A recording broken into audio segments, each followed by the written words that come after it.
বাংলাদেশ জামায়াতে ইসলামী secretary general সাবেক MP অধ্যাপক মিয়া গোলাম পরোয়ার বলেছেন, আওয়ামী লীগ যে ভাষায় কথা বলতো এখন কেউ কেউ সে ভাষায় কথা বলতে শুরু করেছেন। তাদের বক্তব্যে ফেসিবাদীর গন্ধ পাওয়া যাচ্ছে। তিনি বলেন, ফেসিবাদী শক্তি হারিয়ে গেলেও দেশের বিরুদ্ধে এবং জামায়াতের বিরুদ্ধে ষড়যন্ত্র অব্যাহত রয়েছে।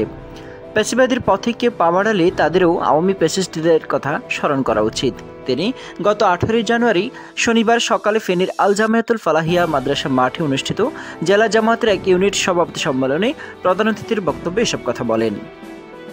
জেলা আমির মাওলানা মুফতি আব্দুল হান্নানের সভাপতিত্বে ও জেলা সেক্রেটারি মাওলানা আব্দুর রহিমের সঞ্চালনায় এতে বিশেষ অতিথি হিসেবে উপস্থিত ছিলেন জামায়াতের সহকারী সেক্রেটারি জেনারেল মাওলানা এটিএম মাসুম, কেন্দ্রীয় মজলিসের শুরা সদস্য কুমিল্লা অঞ্চল টিমের সদস্য অধ্যাপক লিয়াকত আলী ভূঁইয়া, সাবেক জেলা আমির একেএম শামসুদ্দিন।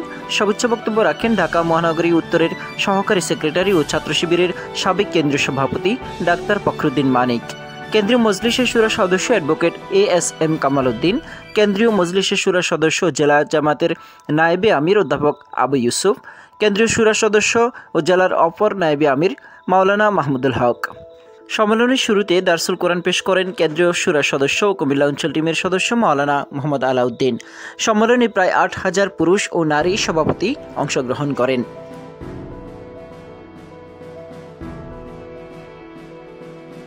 সব রাজনৈতিক দলের চেয়ে এই 18 বছরে বাংলাদেশের জামায়াত ইসলামী আর ইসলামী ছাত্র শিবির সবচেয়ে বেশি মজলুম ছিল। আমরা আমাদের সব অফিসগুলো তোমরা বন্ধ করে দিয়েছিলে। আমরা বাড়ি ঘরে কেউ থাকতে পারিনি। শত শত লোককে তোমরা শহীদ করেছ। দুপুর 5 জন লোক আমরা বাসা বাড়িতে থাকতে পারিনি। ঘরে এনে বলেছ